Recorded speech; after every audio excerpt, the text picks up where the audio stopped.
Village food with Rupsana, আমি সেই রূপসানা আবারও হাজির হলাম প্রত্যেক দিনের মতন দারুণ স্বাদে সাগুর মিষ্টি রেসিপি নিয়ে। আর দেখতে কতটাই মাশাআল্লাহ একদম পারফেক্ট হয়েছে।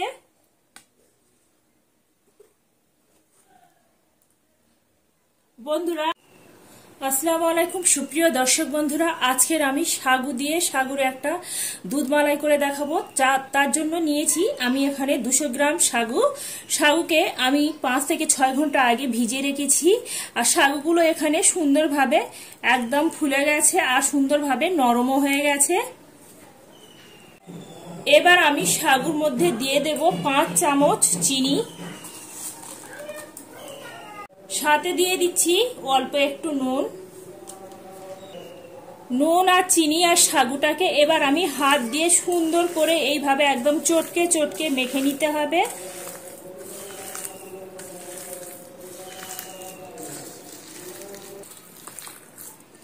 সাগুটা আমি সুন্দরভাবে এইভাবে হাত দিয়ে চটকে চটকে মেখে নিয়েছি। আর ঠিক এইভাবে একটা ডোয়ের মতন হয়েছে, একটা একদম চ্যাটচ্যাটে ভাব চলে এসেছে। এবার আমি হাতটা পরিষ্কার করে ধুয়ে নেব। এখানে আমি হাতটা সুন্দরভাবে ধুয়ে পরিষ্কার করে নিয়েছি। হাতে একটু আমি এখানে ঘি বা সাদা তেল দিয়ে যে কোনো দুটোর মধ্যে একটা নিয়ে এইভাবে হাত দিয়ে ঘষে নিতে হবে। আর এইভাবে অল্প অল্প করে নিয়ে এইভাবে গোল গোল করে মিষ্টি শেপ দিতে হবে। এখানে আমার একটা মিষ্টি একদম রেডি হয়ে গেছে।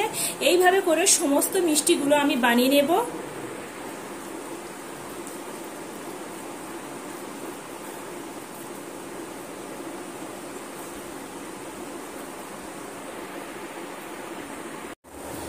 এখানে আমি সমস্ত মিষ্টিগুলো একদম রেডি করে নিয়েছি, দেখেই বুঝতে পারছেন এখন থেকে কতটাই লোভনীয় হয়েছে।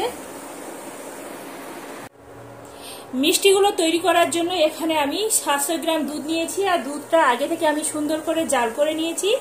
আবারও আমি এটা 5 মিনিটের মতন ধরে ফুটিয়ে নেব।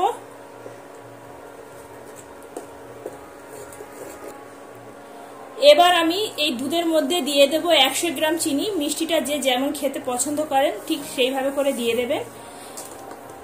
চিনিটা দিয়ে চিনিটা সুন্দর করে মেল্ট করে নেব। দুধ আর চিনিটা আমি ভালো করে ফুটিয়ে নিয়েছি। এবার আমি আগে থেকে যে সাগুর মিষ্টিগুলো রেডি করে রেখেছিলাম, এবার আমি এই ফুটন্ত দুধের মধ্যে একটা একটা করে মিষ্টিগুলো ছেড়ে দেব।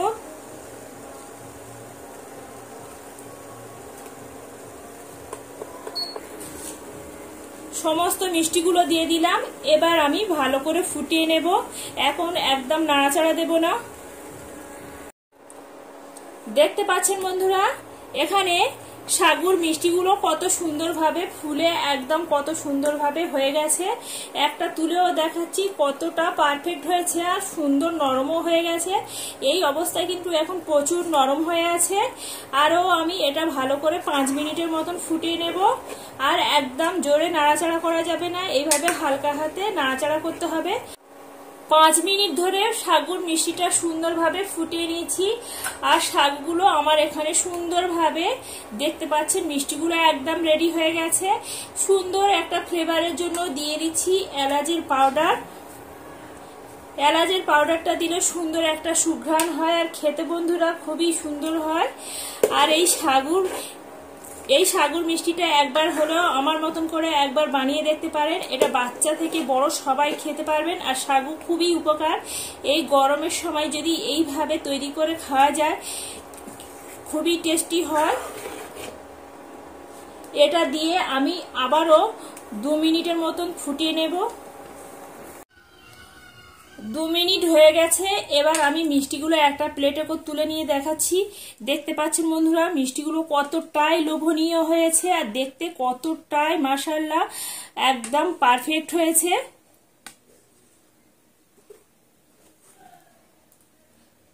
বন্ধুরা আজকের যদি এই সাগুর মিষ্টি রেসিপিটি যদি ভালো লেগে থাকে বন্ধুরা একটা লাইক করে দেবেন। লাইক করে আমার সাথে থাকবেন। এইভাবে নিত্য নতুন সহজ সহজ রেসিপি পেতে গেলে অবশ্যই করে আমার চ্যানেলটি সাবস্ক্রাইব করে রাখবেন।